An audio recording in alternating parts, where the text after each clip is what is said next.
Bom dia, muita alegria ter a chance de estar aqui mais uma vez, trazendo a palavra, coração agradecido a Deus, ao Roberto e a todos vocês, essa comunidade de fé que a gente caminha junto há um tempo já. Queria convidar vocês a abrirem a Bíblia em Mateus, o texto vai ser projetado ali,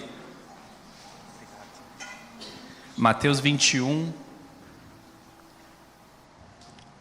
a gente vai ler dos versículos 28 ao 32.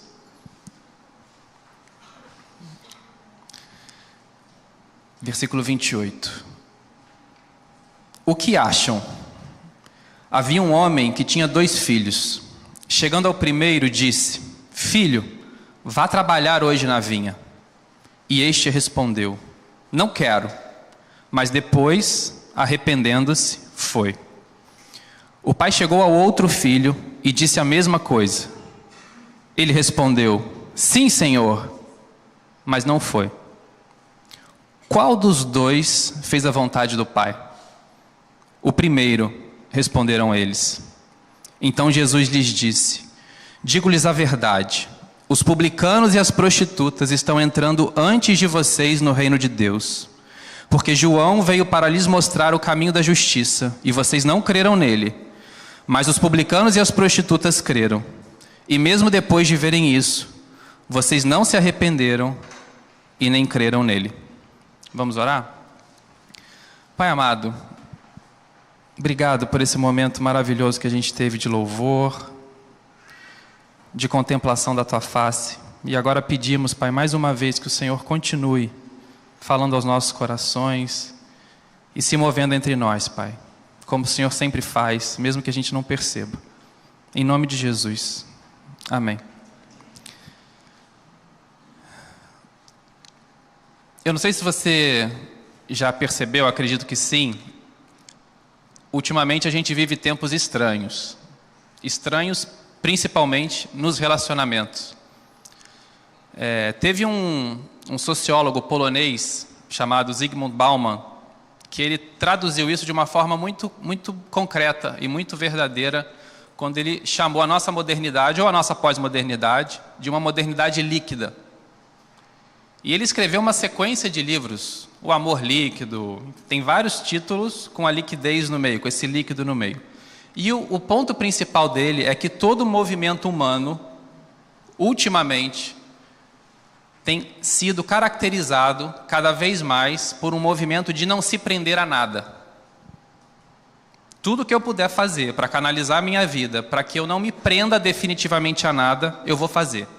Porque tudo que me prende, me atravanca. Tudo que me prende, me impede de ser quem eu acho que eu devo ser. Logo, isso atrapalha a minha liberdade. E a minha liberdade é o bem maior. É a coisa mais cara para mim na minha vida, e eu não vou abrir mão da minha liberdade. E ele usa esse adjetivo liquidez com o objetivo de dizer o seguinte: olha, é líquido porque tudo que é sólido me atravanca. Essa é a ideia mesmo, a imagem. E o que é líquido escorre pelas mãos, a gente não consegue segurar. Ele usa essa imagem propositalmente. E ele usa conceitos como liberdade negativa, ou seja, tudo que alguém faz para se intrometer na minha vida, eu não quero. Ou seja, eu quero viver a minha vida de uma forma livre, sem a intromissão de ninguém. Ou liberdade positiva. Eu quero fazer tudo o que eu quero, do jeito que eu quero, quando eu quero. E isso faz a gente, muitas vezes, fugir daquilo que pode, entre aspas, custar a nossa liberdade. Isso, obviamente, tem toda uma relação com amor, com relacionamento, como a gente se relaciona em amor. Porque se eu me relaciono numa comunidade, ou se eu me relaciono no meu casamento, ou com os meus amigos, ou no meu trabalho, partindo dessas premissas aqui que ele colocou muito bem, será que eu vou me relacionar de fato com alguém? Será que o relacionamento pautado nessa liquidez é um relacionamento pautado no amor bíblico? O amor que a gente aprende das Escrituras é um amor bem diferente dos dias de hoje. É um amor que tem um senso de permanência, que tem um senso de pertencimento. Você lembra lá de 1 Coríntios, Paulo fala que o amor tudo crê, tudo suporta, não procura os seus próprios interesses, tudo espera. Um amor que faz tudo isso não é um amor que faz o que quer, quando quer, na hora que quer. Ou você lembra lá de Cantares de Salomão, Cânticos dos Cânticos, no capítulo 6, que ele diz: eu sou do meu amado e o meu amado é meu. Ou seja, eu não sou inteiramente meu. Logo, se eu não sou inteiramente meu, eu não faço só o que eu quero, a hora que eu quero, quando eu quero.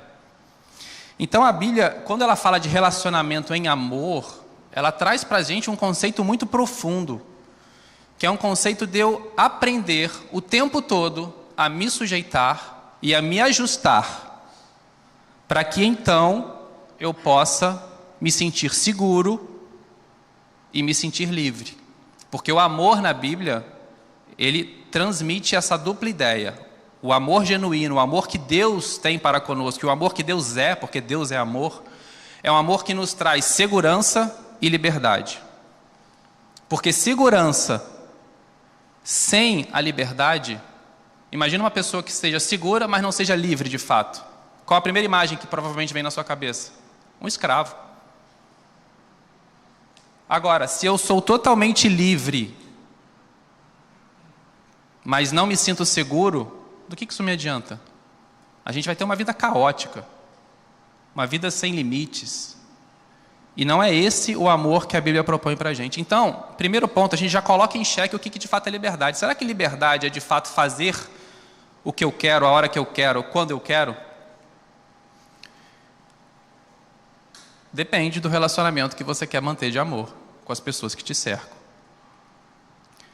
E viralizou um vídeo na internet esses dias, eu esqueci o nome, é um filósofo brasileiro muito famoso, Clóvis Barros.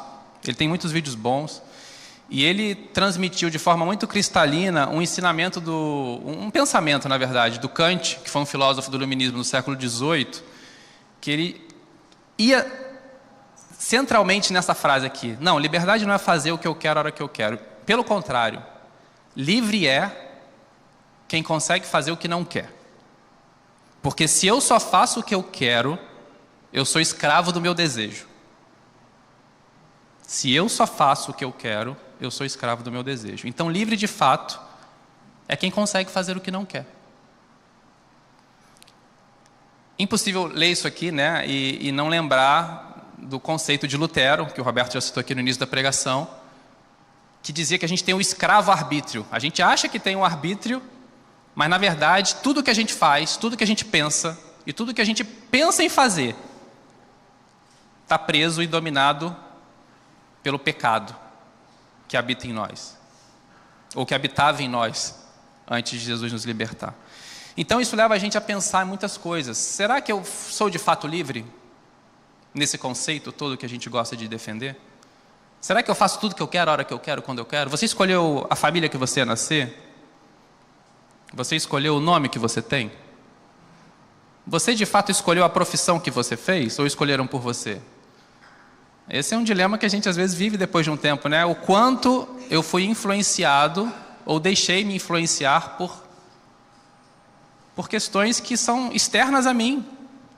Mas não, a gente gosta de dizer que a gente é 100% livre se eu faço o que eu quero, a hora que eu quero, do jeito que eu quero. E o que isso tem a ver com o texto de hoje? Vocês podem, nossa, tem nada a ver com nada. A gente lê um versículo aqui, uma parábola de Jesus dos dois filhos, é conhecida como a parábola dos dois filhos, e eu comecei a falar de liberdade. Porque eu acho que essa parábola, além de muitas coisas que ela ensina para a gente, ela aborda um conceito também no nosso relacionamento com Deus, do nosso relacionamento entre nós, de como a gente deve se comportar quando a gente se relaciona com o próximo. Por quê? Porque o relacionamento do cristão, ele não tem que se pautar somente pela autenticidade, por dizer o que eu quero, a hora que eu quero e fazer quando eu quero. O relacionamento do cristão com Deus e com o próximo, ele tem que se pautar também pelo caminho da legitimidade. Eu tenho que ser autêntico, falar o que eu penso, sim, sim, não, não, né? Quem disse isso pra gente mesmo? Jesus. Seja o seu sim, sim, o seu não, não. Que passar disso vem do maligno. Eu tenho que ser autêntico. Por outro lado, se eu parar na autenticidade, isso não me basta. Por quê? Porque a minha autenticidade, ela pode não estar legitimada e aderente à vontade de Deus. Então, o movimento do cristão, sempre que a gente diz sim com a boca, com os lábios, sempre que a gente diz sim com a boca, com os nossos lábios, o movimento do cristão deve ser: eu disse sim, Deus queria que eu dissesse sim. Ou eu disse não, Deus esperava que eu dissesse não. E aí a gente entra um pouco mais a fundo no contexto dessa parábola. Essa parábola é conhecida, como eu disse, como a parábola dos dois filhos. E essa parábola só existe em Mateus. Você não vai encontrar ela em nenhum outro livro da Bíblia, nenhum outro evangelho. Essa palavra só está lá em Mateus. Essa parábola, desculpa. E Jesus aqui, a gente leu o capítulo 21, né? Se você pega o 21 para trás, Jesus aqui já estava no final do seu ministério público. Já tinha curado leprosos, já tinha ressuscitado mortos, já tinha curado cegos, já tinha pregado bastante da sua ressurreição. Enfim, para o contexto religioso e para o sistema cultico da época, Jesus já tinha causado uma baita confusão. Eu não sei se vocês têm assistido, eu comecei a assistir com a Rebeca depois de um tempo, aquele The Chosen.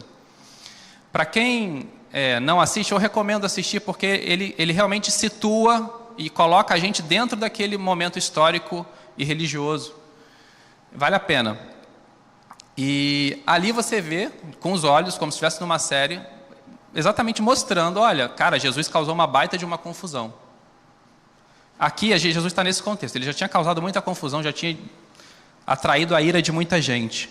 E aí, antes desse texto que a gente leu hoje, os fariseus, que eram os líderes religiosos da época, né, mal comparando, ou bem comparando talvez, quem são os líderes religiosos da igreja evangélica hoje? É como se fossem os pastores, né, os presbíteros. Se fosse fora do meio evangélico protestante, o Papa. É como se os líderes religiosos da época estivessem olhando para Jesus e falando assim: Jesus, está dando não. O que você está fazendo aqui, não quero, está errado. Isso não é de Deus não, Jesus. Eles estavam nessa vibe com Jesus, já estava um momento bem crítico do relacionamento. E aí Jesus propôs essa parábola para eles. Depois de perguntar para eles: vem cá, o batismo de João, vocês acham que vem dos céus ou não? Vocês acham que é um movimento divino? E eles obviamente não responderam a Jesus, porque sabiam que era uma pegadinha, né? Jesus gostava de uma pegadinha. Eles não responderam, porque iam se contradizer se dissesse: não, ele veio dos céus. E aí Jesus ia, pronto, né? Eles não responderam. E aí Jesus, como gostava de fazer, propôs uma parábola. Porque a gente geralmente, quando conta uma história que não envolve a gente entende melhor, né? Porque quando envolve a gente já tem o nosso viés. Mas não, ele contou uma parábola Jesus fazia isso de forma brilhante. Se você pega Davi, também no Antigo Testamento, quando chega o profeta para ele, fala da historinha lá, da ovelhinha e tal, né, de Batseba, ele achou aquilo um absurdo. Aí depois o profeta vira para ele e falou: esse cara é você. É isso. E Jesus aqui está fazendo isso. Então Jesus propôs essa parábola para eles. Olha, deixa eu dizer uma coisa para vocês. Tinha um pai que tinha 2 filhos, tinha uma vinha, e a história que a gente leu aqui, que a gente vai abordar um pouquinho mais profundo. Nessa parábola, a gente tem 4, não pontos que eu vou falar, mas 4 momentos, né? 4 características já de cara. A gente vê um pai, a gente vê 2 filhos, e a gente vê uma ordem. O pai chega para os seus 2 filhos e faz o mesmo pedido. A mesma ordem ele dá para os 2. Filho, vá trabalhar na vinha hoje. O contexto aqui é dos filhos realmente ajudando os pais, que era um meio de produção na época, né? Você ajudar os seus pais na terra era comum. Aí você vai ler, se você for interessado em ler os estudiosos do assunto, você vai ver que alguns falam que provavelmente esses filhos não estavam ajudando os pais. Na verdade, esse filho tinha trabalhadores que aravam a terra, que cuidavam da terra, da vinha, e aí os trabalhadores tiveram algum problema e ele mandou os filhos irem nesse dia. Você vai ver já outras pessoas dizendo: não, provavelmente isso aqui eram os filhos já que ajudavam os pais num contexto familiar, de economia familiar, e às vezes os pais até davam uma participação nos lucros para os filhos, a partir da produção que era colhida. Enfim, isso não importa.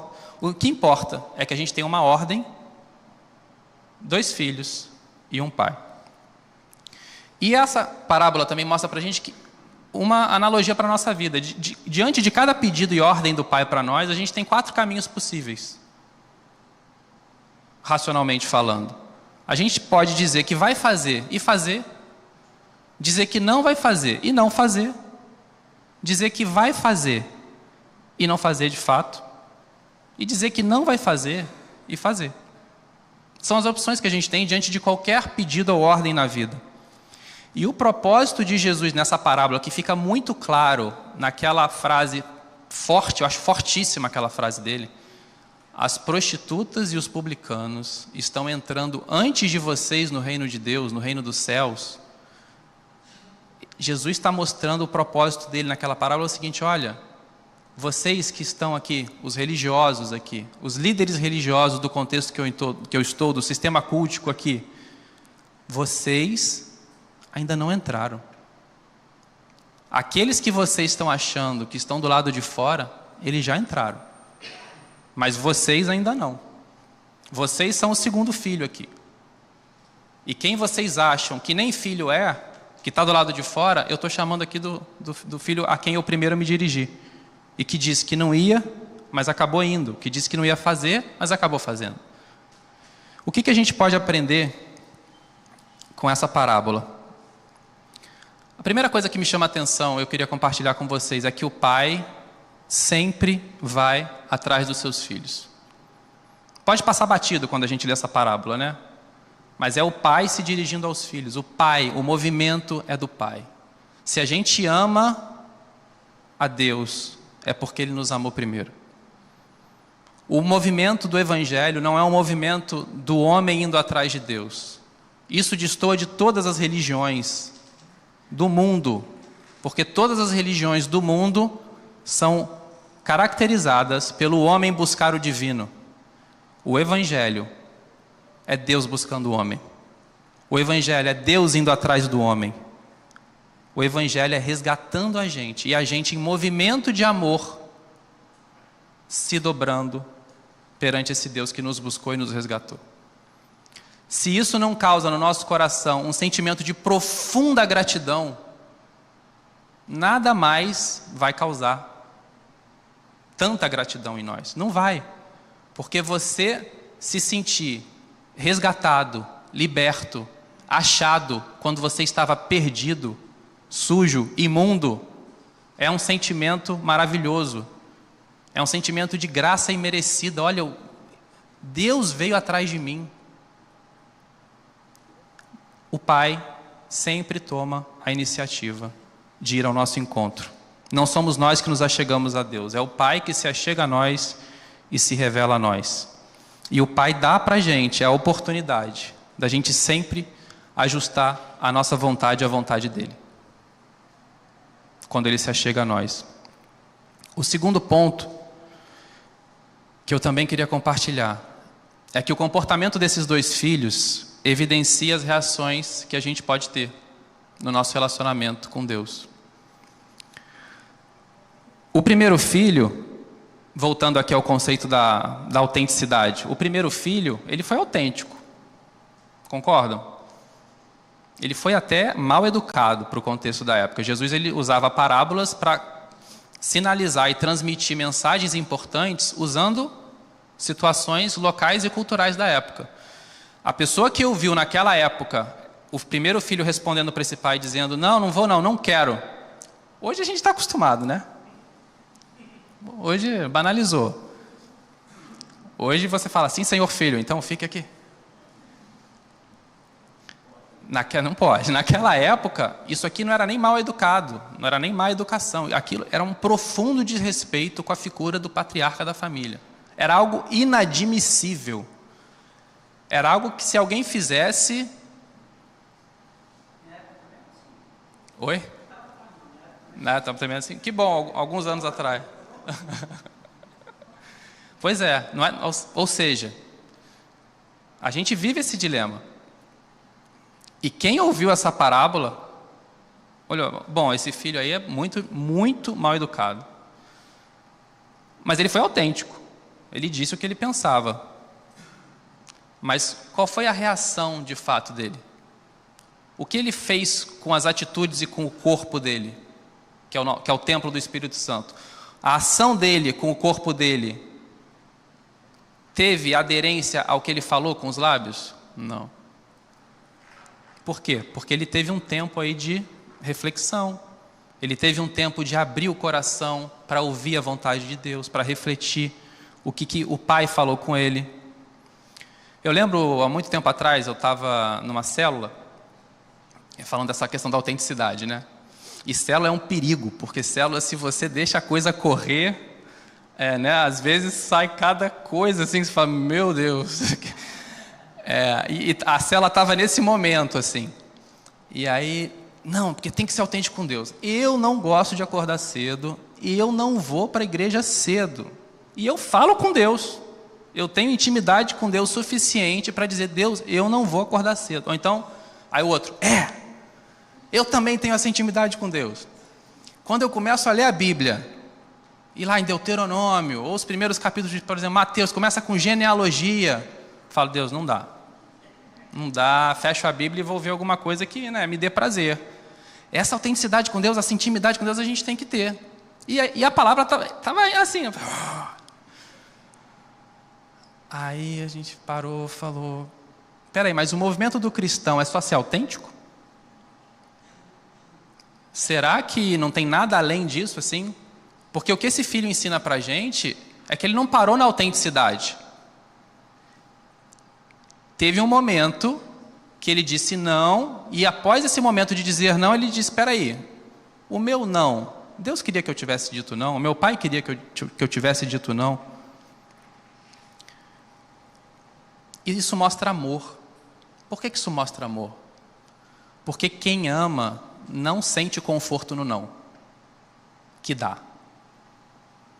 Se você ama alguém, pensa em alguém que você ama, e pensa que essa pessoa te pediu algo. Se essa pessoa te pediu algo e você disse não, você fica assim, 100% confortável de ter dito não para ela? Falei não quero. Quem ama realmente, a gente não fica confortável no não. Quem ama, você pode até falar o não vou fazer, juro que eu não vou fazer isso, e isso eu não vou fazer. Mas se você ama a pessoa, você bota a cabeça no travesseiro, você fala, será? Será que eu não tenho aqui um caminho de mudança, um caminho de transformação para trilhar dentro de mim? Para fazer corresponder a minha vontade, a minha primeira vontade, e ajustar e me adaptar, para que o relacionamento de amor floresça e me mostre coisas que eu não via? Esse movimento é o movimento que o primeiro filho nessa parábola faz, que o filho 1 faz. E foi um movimento que o filho 2 não soube fazer. Porque quem ama admite a hipótese de mudar a sua vontade, a sua primeira vontade, para que essa vontade coincida e seja aderente à vontade do Pai. Esse filho 1, está evidente, são os publicanos e as prostitutas. Os publicanos eram os cobradores de impostos, né? Para quem não sabe, era o próprio povo judeu que se aliava ao Império Romano e era, por isso, considerado traidor, porque era um irmão, era do povo, mas estava ali acharcando as pessoas com tributos, com impostos. Isso a série do The Chosen mostra muito bem também. Como Mateus era repudiado pelos outros discípulos, porque Jesus não escolheu, né, só o pessoalzinho que seguia ele no Instagram para ser discípulo dele. Jesus escolheu pessoas que podiam se matar se fossem colocadas uma do lado da outra, para serem os 12 discípulos dele. E eram pessoas... Os publicanos e as prostitutas eram pessoas que estavam alijadas do sistema cultico da época. Elas não eram como os fariseus que cumpriam todo o ritual da lei, o ritual de purificação. Não, eram pessoas que estavam de fato do lado de fora, que começaram mal, entre aspas, mas terminaram bem. Eles não observavam a lei dos rituais de purificação, mas eles se permitiram purificar por dentro. Já o segundo filho, se você pega a resposta que ele deu lá no texto, você vai lembrar, o que ele disse? Primeiro movimento dele, sim, Senhor. Senhor aqui é no, né, curios, de fato, meu Senhor, é a você que eu presto conta. Você é soberano. Sim, claro que eu vou. Mas ele coincidiu, o movimento dele, de fato, o que ele fez com o templo do Espírito Santo dele, coincidiu com o que ele anunciou com a boca? Também não. Então, ao responder ao chamado de Deus que se chegou a ele, o que ele fez? Ele agiu de forma formal, de forma servil, Senhor, de forma religiosa, dentro dos parâmetros que a religião mandava, sim, Senhor, ou que o relacionamento dele como pai e filho mandava. E na hora ele foi.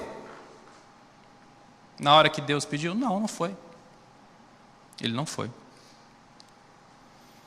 Por quê?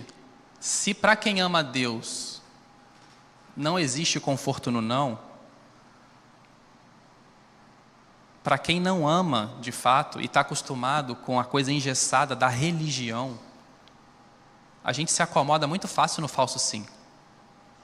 A gente tem que tomar cuidado com os falsos sims que a gente dá.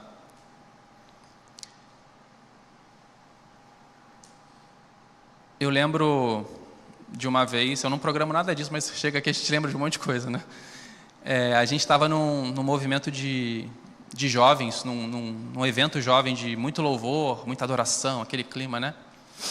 E aí a pessoa que estava ministrando, do nada, começou a dar, assim, não um sermão, mas assim, ela foi incomodada que as pessoas estavam sentadas. E ela estava lá pulando, mega animada, lá conduzindo o louvor, né? E ela meio que tentou passar um sermão nas pessoas, assim, dizendo: vocês têm que estar aqui, vocês têm que estar pulando aqui, não sei o quê. Nessa coisa da postura. A pessoa foi bem intencionada no que fez? Claro que foi, não estou, né? Ela queria que as pessoas se dedicassem a Deus, como ela via que era uma dedicação a Deus. O propósito é bom, mas você sabe qual é o risco que a gente corre nisso? Da gente formatar o que é dedicação a Deus. E a minha dedicação a Deus pode virar um falso sim. Então, por exemplo, se a gente bate palma, né, no final de um louvor, mas o meu coração não está batendo palma, é um falso sim. Por que eu vou bater palma? É um falso sim. A questão da autenticidade, de novo. Então, assim, eu estou querendo passar uma imagem do que de fato eu não estou sentindo. Né, outro dia a Belinha, minha filha, falou: papai, não vai orar não? Antes da comida, a gente foi sentar para comer, papai, não vai orar não? E naquele dia, graças a Deus, eu tinha orado antes, assim, no meu coração mesmo, eu falei assim: obrigado por essa comida. Estava realmente assim, agradecido. E eu não orei com a boca. Aí eu falei com a Belinha: Belinha, você está certo, papai não orou com a boca hoje, mas sabia que o papai, antes de botar a primeira colher na boca, ele agradeceu muito, papai do céu, porque ele estava feliz que estava comendo? A gente tem que tomar muito cuidado com os falsos sims, porque eu podia ali, vou ensinar para minha filha como deve ser um comportamento de um servo do Senhor ao agradecer a Deus pela comida. E aí faço aquela oração, mas o meu coração de fato não está grato. Para o meu relacionamento com Deus, isso adianta? Não. Para educar minha filha, talvez adiante. Mas para o meu íntimo com Deus, para o meu relacionamento com Ele, não adianta. E esse segundo filho, ele não legitima, nem transforma, nem se permite transformar em sua vontade para que a atitude dele caminhe com a vontade de Deus. Ele não se arrepende e nem muda. Então ele observa os rituais de purificação, ele está no templo, ele está na sinagoga, ele está aqui na igreja, ele acorda domingo de manhã, ele lê Deuteronômios, ele lê genealogia, mas ele não se permite transformar, porque ele se acomodou no falso sim da religião. Jesus está falando para esse público aqui. Se Jesus estivesse aqui hoje, em corpo, em carne e osso, aqui, se o ministério público dele estivesse no final hoje, no nosso tempo, muito provavelmente Jesus estaria dando essa parábola para a gente. Não estaria dando para quem está do lado de fora aí. E que a gente está achando que não está inserido dentro do nosso sistema. Isso é motivo de muita reflexão para a gente parar para pensar e falar: vem cá, quem eu acho que está fora do reino? não é fora da igreja, fora do reino de Deus. Será que Deus está tratando elas como se estivesse fora, de fato?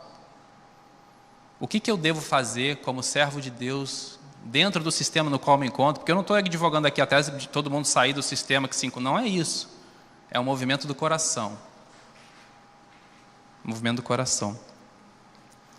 Por quê? Porque no Evangelho não importa tanto o que a gente diz, mas importa o que a gente faz.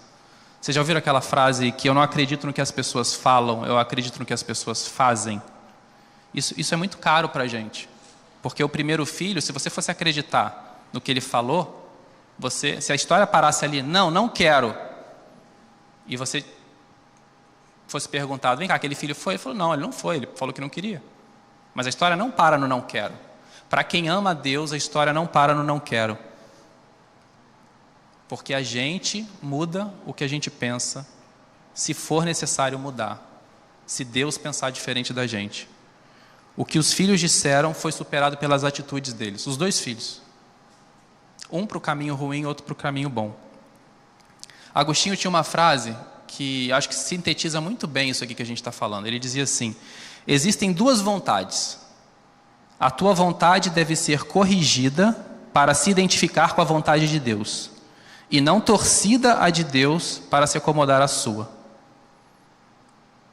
Corrigida a nossa vontade para se afinar e para se ajustar à vontade de Deus. O que a gente faz muitas vezes é tentar torcer a vontade de Deus para acomodar a nossa. E esse movimento não é um movimento de alguém que realmente quer pautar a sua vida pela vontade de Deus.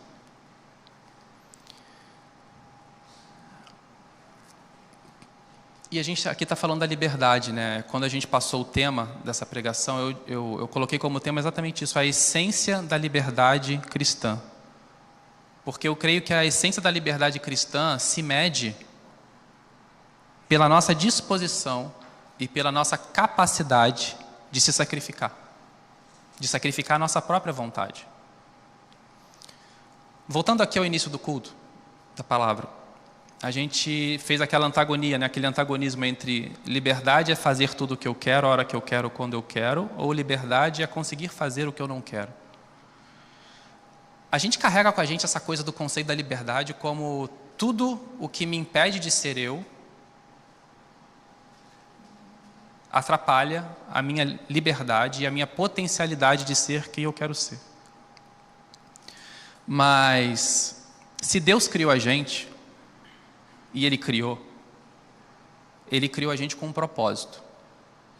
Se eu olho para esse copo aqui, eu creio que alguém criou esse copo não foi fruto do acaso. Esse copo, não foi fruto de uma explosão numa vidraçaria, que simplesmente tomou a forma que tomou, tem a base que tem, para que ele não caia, e tem um recipiente arredondado e abauroado para que a água fique ali dentro. Isso mostra propósito. Isso mostra um design para a gente. Isso mostra alguém que pensou na utilidade, na praticidade e como isso deve se comportar para que ele sirva ao propósito que ele foi criado para servir.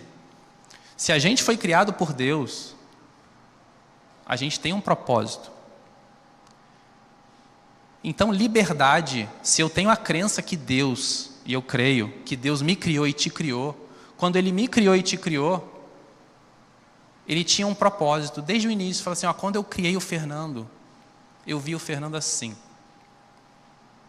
Eu vejo toda a potencialidade do Fernando assim. Quando eu criei o Roberto, quando eu criei o Natan, quando eu criei a Priscila, quando eu criei a Rebeca, quando eu criei todo mundo, cada um de vocês, eu tinha um propósito assim, eu vejo vocês assim até hoje.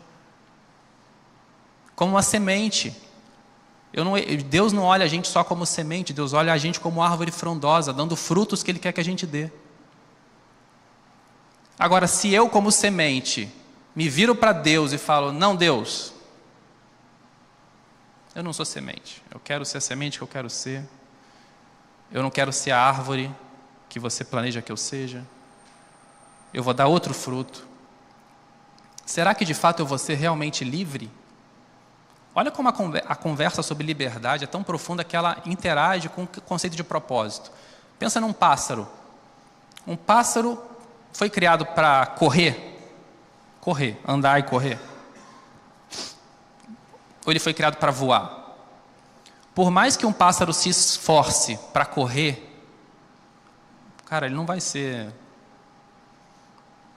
longe de ser o melhor corredor. Agora, se ele de fato se amoldar e amoldar a sua vontade ao design que Deus criou ele para ter, ao propósito que Deus criou ele para ter, ele vai preencher toda a potencialidade daquilo que Deus criou ele para ser. Isso vale para a gente. Então a liberdade, ela caminha em eu aprender a submeter o que eu julgo ser a minha liberdade ao propósito que Deus me criou para ser e para ter na minha vida. E como é que a gente aprende o nosso propósito? A gente passa a vida tentando aprender, né? Qual é o nosso propósito individual. Mas o nosso propósito como ser humano está muito claro nas Escrituras. Vamos ler a palavra, vamos ver o que Deus criou a gente para ser, como Deus criou a gente para se comportar. A palavra de Deus é a verdade revelada dele. Ele diz o que espera da gente. Para além disso, viver numa comunidade nos ajuda muito também no despertar da nossa potencialidade e no descobrimento do nosso propósito. Quando a gente vive com pessoas num relacionamento de graça e de verdade, a gente ouve o que a gente não quer ouvir. A gente é questionado sobre coisas que a gente não quer ser questionado. E isso leva a gente a crescer. Então, viver na comunidade é bom, porque quando eu sou confrontado com coisas que eu quero fazer, primariamente, ou com visões de mundo que eu tenho, não é para eu usar da modernidade líquida e bloquear a pessoa, e desconectar dessa pessoa. Não. É na comunidade, é na contrariedade da comunidade que a gente cresce e a gente também descobre o nosso propósito. Então a gente tem que tentar viver com esse duplo caminho de buscar a Deus, ser íntimo de Deus, ser autêntico com Deus, para a gente descobrir o nosso propósito enquanto ser humano. E quando a gente submeter a nossa identidade ao propósito que Deus desenhou para nós, é que a gente vai ser livre, de verdade. Não é fazendo tudo que você quer. Não é fazendo tudo quando você quer, na hora que você quer, da forma que você quer. E para concluir, meus irmãos, um receio que eu tenho é que a gente, como igreja, a gente caia no risco de pregar perdição para os perdidos e salvação para os salvos. O que eu estou querendo dizer com isso? Se a gente não tomar cuidado, a gente vai passar a nossa vida, em que a gente está buscando o nosso propósito, dizendo que os perdidos estão condenados e os salvos estão salvos. Então a gente vem aqui, fala de salvação, fala de graça, porque vocês estão aqui, e eu estou aqui, e para quem está de fora, está perdido. E um movimento que me desperta muita curiosidade nos evangelhos é que Jesus, quando ele se aproximava de quem se julgava perdido, ele não pregava condenação. Quando Jesus se aproximava de quem já estava se sentindo perdido e desesperado, Jesus anunciava a esperança. Jesus anunciava a salvação. Jesus não pregava perdição para quem estava perdido, ele pregava graça, ele pregava salvação, porque aquela pessoa já tinha passado pelo movimento interior de arrependimento. E se a gente só prega a salvação para quem está salvo já, a gente corre o sério risco, como líderes religiosos da época, da gente perder o caminho do arrependimento. Esse texto me faz tremer quando eu paro para pensar que eu posso ser um fariseu que perdeu o caminho do arrependimento. E quando eu olho para fora e falo, não, aquele ali que tem que se arrepender. Eu já me arrependi, eu já passei por esse processo. Arrependimento, meu irmão, é para a vida. É uma vida de arrependimento. E a salvação, a graça, é para a vida, eterna. Porque um dia a gente vai ser liberto desse pecado que ainda habita na gente. Porque a gente foi liberto, como diz Paulo, pelo sangue de Jesus, a gente foi liberto do império das trevas e foi transportado para o reino do Filho do seu amor. Não existe mais condenação. A gente foi liberto do pecado. Mas enquanto a gente estiver aqui, o pecado ainda habita na gente.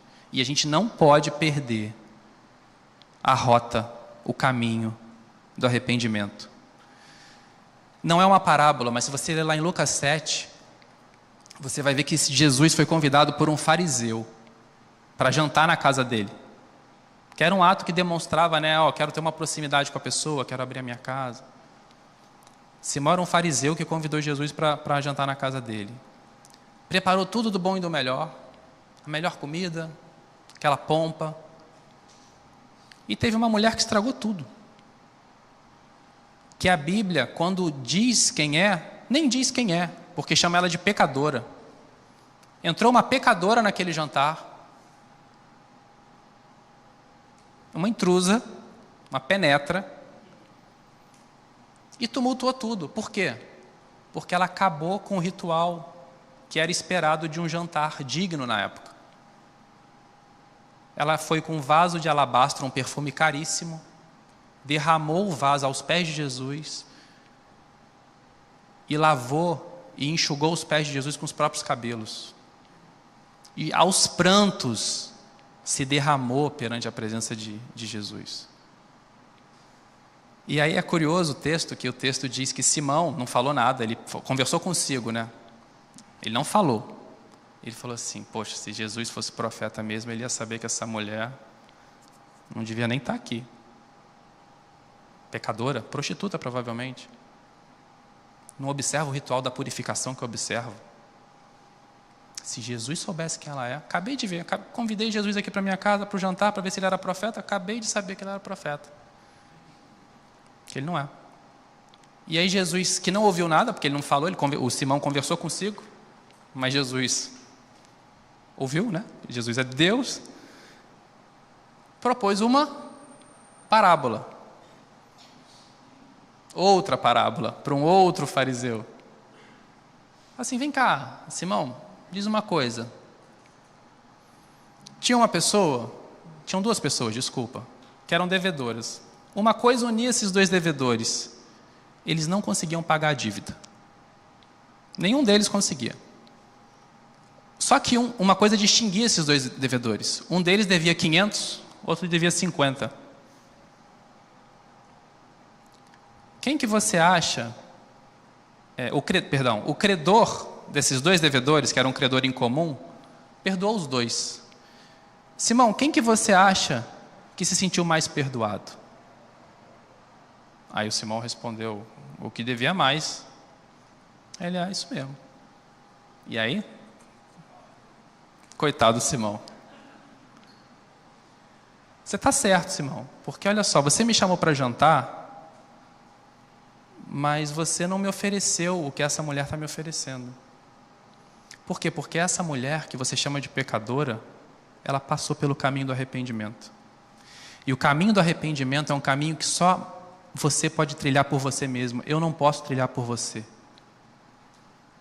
Você pode cumprir todo o ritual da purificação e da lei, e o seu coração continuar sujo, imundo, longe de mim. Como é que Jesus chamava os fariseus? Sepulcros caiados. Essa expressão é outra expressão fortíssima. Está bonito por fora, está embelezado por fora, está pintadinho, mas por dentro a morte, a podridão. E essa mulher, Simão, ela me amou muito. Por quê? Porque seus muitos pecados foram perdoados. Ela se sentia muito devedora. Já você, Simão, você não se sente devedor de nada. Você não vai ser muito perdoado. Óbvio que vai. Mas você não se sente muito perdoado. Porque a quem foi muito perdoado, muito ama. E a quem foi pouco perdoado, pouco ama. Essa mulher já se sentia um nada. E Jesus mostrou para ela que ela era tudo. Porque ela trilhou o caminho do arrependimento. E entendeu quem Jesus era. Isso me faz lembrar de uma frase de Lutero. Que Deus cria a partir do nada. E um homem e uma mulher não podem ser nada se Deus não fizer por eles. Mas o homem que se sente já um nada, Deus faz tudo com eles. Enquanto um homem ou uma mulher não forem nada, não se sentirem como nada, e não trilharem o caminho do arrependimento, a gente não vai sentir o movimento de Deus na nossa vida. Esse movimento da desfiguração. Quem já se sente desfigurado, Deus dá vestes novas, roupas novas, troca a sandália dos pés, coloca o anel no dedo.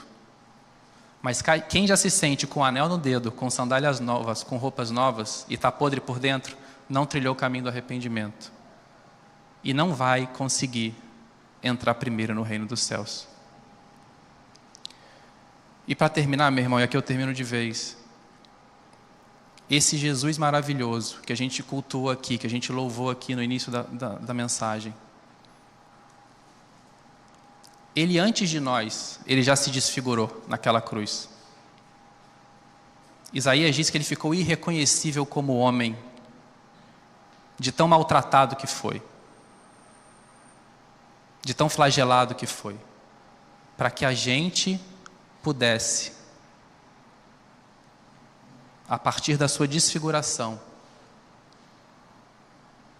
ter um novo rosto, uma nova face, um novo corpo, uma nova vida, um arrependimento que nos leve à salvação de fato. E é esse movimento de Jesus, que desfigurado e na cruz do Calvário suportou o peso, não foi só a dor física, foi a dor do pecado do mundo, uma dor cósmica, que a gente não consegue nem imaginar.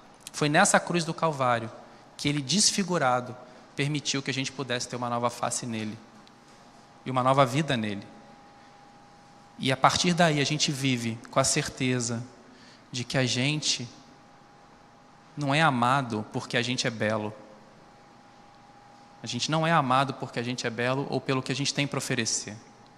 É justamente o oposto. A gente é belo porque a gente é amado por Ele.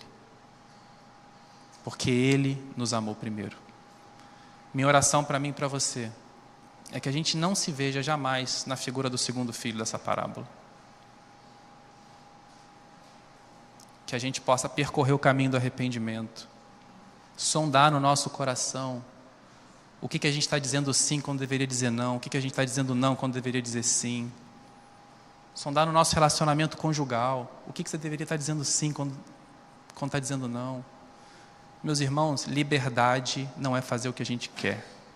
Liberdade é a gente encontrar o propósito que Deus criou para a gente, enquanto ser humano, e buscar esse propósito, e se submeter a esse propósito. E quando a gente se submete em amor a esse Deus, a gente é livre.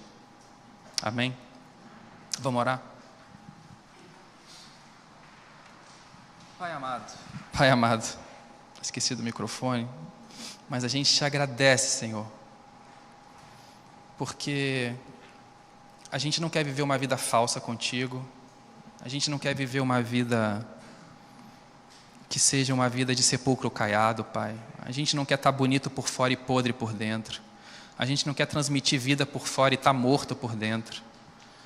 A gente quer, Senhor, que o que brote, o que jorre da gente, que o brilho que emane do nosso olhar, seja fruto do que o Senhor já está fazendo no nosso coração. Então, em nome de Jesus, eu te peço que o Senhor me ajude, eu te peço que o Senhor nos ajude, a cada um dos meus irmãos, a sermos como o primeiro filho que foi consultado por Ti, Pai. Obrigado porque o Senhor nos chama, obrigado porque o Senhor vem até o nosso encontro, obrigado porque a iniciativa é Sua e não nossa, porque se fosse depender de ter iniciativa nossa, jamais seria qualquer iniciativa.